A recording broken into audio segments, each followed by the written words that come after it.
Shalom Bapak Ibu, selamat pagi.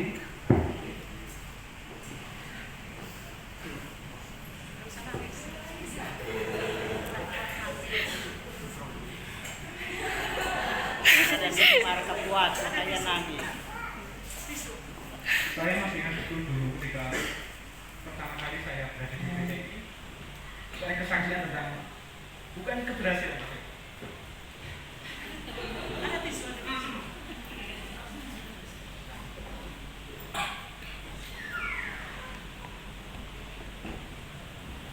Saya dulu kesaksian tentang, mungkin masih ingat Bapak Ibu, beberapa dari Bapak Ibu masih ingat. Saya dulu kesaksian tentang saya bergabung dengan sebuah program untuk orang muda di luar negeri waktu itu. Dan tujuannya waktu itu ke Kanada. Dan saya tidak tahu kenapa keberangkatan saya di cancel. Sangat mepet ketika keberangkatan di cancel. Dan itu membuat hati saya sakit sekali. Dan 1 tahun, waktu 1 tahun saya gunakan untuk tidak melakukan apa-apa. Jadi saya putuskan untuk ke Kalimantan dengan tujuan untuk belajar menimba ilmu kehidupan. Dan kenapa Bapak Ibu di sini saya dihajar. Saya menjadi kuli bangunan Bapak Ibu. Berbulan-bulan, benar. Ini pengalaman paling berharga yang saya dapatkan. Berbulan-bulan saya ngangkat balok naik ke atas bangunan yang tingginya 8 meter itu, di atas saya ikut masang apa namanya itu samping Pak? Istilahnya tutup. Iya itu. Saya angkat balok yang beratnya itu sangat kuat sekali. Saya ingat betul, saya Pak Jadi dan 1 orang lagi tukang. Cuma orang 3 Bapak Ibu. Saya angkat balok sampai ke atas tuh, Tuhan. Pak Jadi bilang gini, "Do, kamu berani?" Berani Pak. Saya. Ya, singkat cerita Bapak Ibu, alasan saya kesini adalah untuk menimba ilmu kehidupan karena saya di sana menunggu waktu keberangkatan yang sangat lama. Jadi saya bisa untuk berangkat ke Kalimantan. Dan singkat cerita Bapak Ibu, beberapa bulan yang lalu saya mendapatkan berita baik dan berita buruk. Berita baiknya, setelah beberapa lama saya menunggu kepastian keberangkatan saya ke luar negeri, pihak panitia dari MCC namanya Cianil, dia WA saya, "Do, ini ada 2 negara yang akan kamu tuju untuk keberangkatan besok, silakan kamu pilih. Kami ada 2 opsi pilihan." Dulu saya pertama kali lolos, saya ikut program event Bapak Ibu, dan itu programnya ke Kanada. Wah, pikiran saya ke Kanada kan negara yang bagus ya.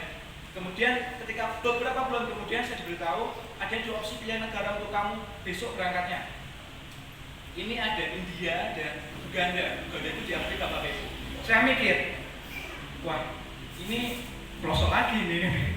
Ini lebih parah lagi nih kalau di Uganda dan di India. Saya masih ingat betul ketika saya disampaikan seperti itu, saya memilih untuk, hati saya bilang, "Kamu ke Afrika aja dulu." Gitu. Oke.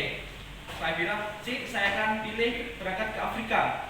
Dengan segala rasa gembira diri saya, dengan rasa optimis diri saya, Pak, saya pasti berangkat tahun ini ke Afrika. Gak apa-apa deh ketemu dengan orang-orang yang belum pernah saya temui dan orang-orang yang mungkin beda dari saya, Bapak Ibu. Gak apa-apa.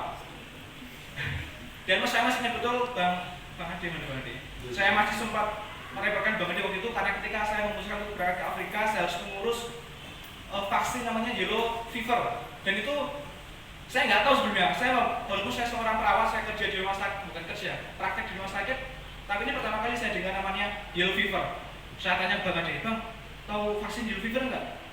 Wah, nanti saya coba tanyakan dulu ke rumah sakit. Bang Ade sempat repot waktu itu, tanya ke dokter mungkin. Dan Bang Ade bilang, "Oh Bang, nggak ada di sini yellow fever." Saya tambah bingung Bapak Ibu. Saya tanya teman saya yang di Pontianak, di Jakarta, di Yogyakarta, dan masih simpang siur di mana adanya vaksin ini. Dan singkat cerita Bapak Ibu, sebelum saya jadi vaksin yellow fever, si Anil tadi, panitia tadi WA saya lagi, "Do, maaf, karena adanya COVID, keberangkatanmu akan ditunda lagi tahun depan." Terus saya mikir, saya udah nganggur hampir 3 tahun Bapak Ibu. Bayangkan, saya seorang lulusan keperawatan nganggur 3 tahun. Dan saya nggak melakukan enak, saya nggak lakukan apa-apa Bapak Ibu selama 3 tahun ini. Dan ketika ada orang tanya sama saya, "Do, kamu tuh jadi mana sekarang? Do, kamu ngapain sekarang? Apa kesibukan?" Saya bingung jawabnya Bapak Ibu. Dan ini seperti seperti tamparan bagi saya. Dan saya putuskan kepada Ci Ani, saya bilang seperti ini, Ci, sudah cukup, saya akan mundur pelan-pelan. Saya nggak ikut lagi program ini karena waktu saya sudah disita banyak dan saya merasa udahlah ini kayaknya saya nggak bisa berangkat ke luar negeri deh gitu.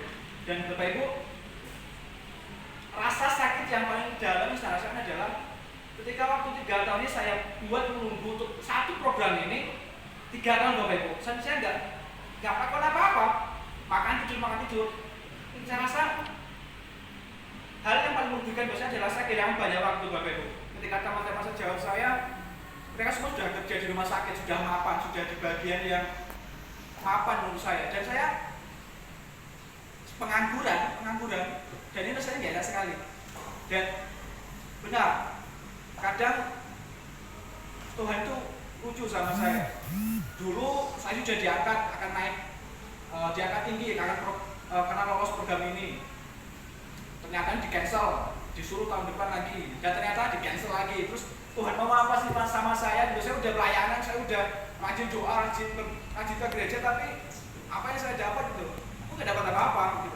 Dan Bapak Ibu, saya gagal untuk meraih harapan saya ke luar negeri. Tapi saya bersyukur Bapak Ibu, setelah saya pahami, ternyata bukan itu yang Tuhan mau dalam hidup saya. Tuhan mau mengerti setiap proses yang Tuhan berikan di dalam hidup saya. Selama 3 tahun ini saya berproses Bapak Ibu, dan itu sungguh gak enak rasanya. Sakit, kecewa, nangis. Saya pernah nangis Bapak Ibu karena keadaan ini. Saya mikir kalau malam mau tidur, mau jadi apa aku besok, udah umur segini belum nikah, gak ada kerjaan. Itu pergumulan saya sangat berat Bapak Ibu, benar. Saya masih loncat-loncat gak jelas, dan besok saya juga gak jelas gitu.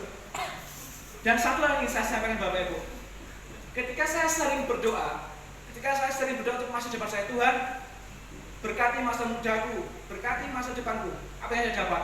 Tuhan seolah-olah memberikan tembok yang besar di depan saya. Terus saya harus apa Tuhan?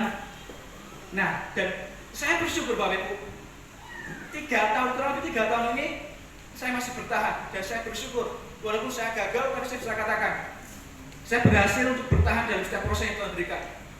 Di setiap pergumulan saya bergumul terus memang sama Tuhan, dan saya memahami satu makna dari semua ini. Tuhan hanya mau saya mengerti, percaya saja padaku, aku akan buat semuanya baik. Dan saya bilang ke diri saya sendiri, oke Tuhan, tembok besar ini nggak masalah buatku, akan saya terobos dan maju terus. Walaupun saya nggak tahu besok akan ada tembok lebih besar lagi, tapi oke Tuhan, aku bersamamu dan aku nggak takut gitu. Sebesar apapun tembok itu, saya akan maju Tuhan, saya akan hantam. Saya lihat ada Tuhan di situ. Dan dari semuanya ini Bapak Ibu, saya memiliki sebuah kesimpulan. Kita punya sebuah harapan. Namun kita juga harus tahu keadaan ini punya kenyataan Bapak Ibu. Kenyataannya kadang nggak enak banget, sakit, pahit. Tapi di dalam Tuhan Bapak Ibu, Tuhan punya sejuta hal yang harus dinyatakan dan bisa dinyatakan dalam kehidupan kita. Dan saya yakin ketika saya terus berpegang teguh kepada Tuhan, sebesar apapun temboknya, sebesar apapun badainya, saya bisa melaluinya. Dan mungkin cuma itu saja Bapak Ibu, kisah yang gagal dari hidup saya bisa saya sampaikan.